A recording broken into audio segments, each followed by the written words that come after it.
You don't pull anybody over for stuff like this. You saw my plate. Actually, I do. I'm a traffic guy. That's what I do. I do traffic. And what was my violation of traffic? Again, was this. I will show this right now, sir. I promise you, I will sue you. But we're just talking. We're not. I'm not happy about this. I don't like being harassed. Would you like to talk to my lieutenant? A PE teacher was stopped without any clear violation. Instead of explaining the reason for the stop, the officer immediately asked for insurance, then suddenly claimed it was about a seatbelt issue, saying he couldn't see it was fastened, even though it clearly was. But this man wasn't about to be pushed around. He knew exactly why he was being stopped, because of his out-of-state license plate. What should have been a routine traffic stop quickly turned into a classic fishing expedition. Don't miss how he stood up for his rights with calm, confidence, and knowledge. Drop a comment, subscribe, like the video, and share it, so more people know how to handle unfair treatment like this. About this. Relax. I'm recording too. Do you have your driver's license with you? Why? What did I do wrong? Do you have insurance? What did I do wrong? Because you're showing that you're not. The insurance is not. Yes, I have insurance. Okay. My insurance. So the reason I pulled you over. Yeah, go ahead. The reason I pulled you over is because of your seatbelt. So these, I didn't see that it has a seatbelt attached to the seat. So from here, it doesn't look. Man, like you're harassing me. Huh? I'm working right now. I'm working right now. I work with adults with disabilities. Okay. I teach school in the Jordan School District. I know because I have Alabama plate that you're going to harass me. I saw you back there the whole time. I don't like this. So you work here? I'm big into civil liberties. You work here? I work here. So why don't you have a Utah plate? I'm getting treated for cancer at the Huntsman Cancer Institute. At the what? At the Huntsman Cancer Institute. Huntsman Cancer Institute? Yes. I'm up here. Here locally then? Yeah, it's here. Okay. So I'm here for cancer, and then until I'm well, I'm gonna go back to Alabama. Okay, so you're just here for treatment. You don't live here. Well, I mean, I have to live here while I'm getting treated.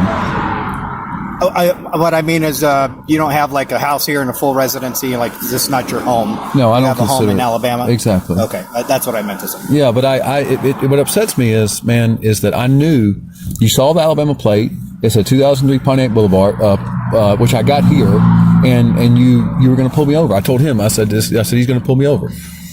Now I've been pulled over in Draper before. I explained why. I have the seatbelt on. Yeah. Again, that's why I pulled you over. I have no record of anything, and I don't have any tickets. I don't have anything. Okay. All right. Relax. So yeah, but I'm not, because this is my freedom. Listen. You're bothered. If you don't show that you have a seatbelt here. But I do. I don't believe you. I don't believe that you saw that. You were like, "What's this dude's deal? He's got an old car and he's got an Alabama plate." I have an old car. Yeah, but my mom has this car. Hey, David, can you not do that? It's actually a really good car.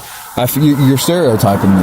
I'm not stereotyping nothing. What am I stereotyping? An old car with an Alabama plate, and I did. You don't pull anybody over for stuff like this. You saw my plate. Actually, I do. I'm a traffic guy. That's what I do. I do traffic. And what was my violation of traffic? Again, was this. I will show this right now, sir. I promise you, I will sue you. But we're just talking. We're not. I'm not happy about this. I don't like being harassed. Would you like to talk to my lieutenant? I'll put this thing on YouTube, and you haven't look. But I said this is why I pulled you over.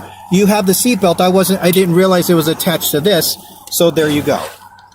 You haven't done anything wrong. We're just talking. I don't want to show my information. You don't have to. Okay. I want to. No, we're not. And you're probably a decent guy. I can. You don't have a bad energy. Like you're smiling, laughing. Well, I appreciate you, and so do you. Well, I'm not. I mean, you got me when I'm stressed. I got cortisol. Just because you're stressed doesn't mean you're a bad guy. Well, I'm a lot better. Most of the time, I'm a lot better. Okay. I understand that. That's fine. But I'm working right now. We're just talking. Well, you're free to go if you'd like. Okay. If you'd like to sit and talk, we're just chit-chatting. The officer's actions were never truly about a seatbelt violation. From the very beginning, he was simply fishing for any excuse to justify an unwarranted stop. At first, he claimed it was about the seatbelt, yet later admitted that his own mother owned the same vehicle model, meaning he knew exactly where the seatbelt was located. When that excuse fell apart, he quickly shifted the conversation to the man's out-of-state license plate, began asking irrelevant questions about his job, and demanded insurance without any legitimate legal basis. This wasn't law enforcement. It was a clear attempt to escalate, driven by a cop who was looking for trouble. But the man stood his ground. When he stated that he would file a lawsuit and post the video online, the officer's tone changed instantly. Suddenly, he acted as if the stop was routine and insisted that he didn't actually need anything. That dramatic shift in behavior exposed the truth. The officer was never looking for a real violation. He was just trying to intimidate someone who, to his surprise, knew his rights far too well.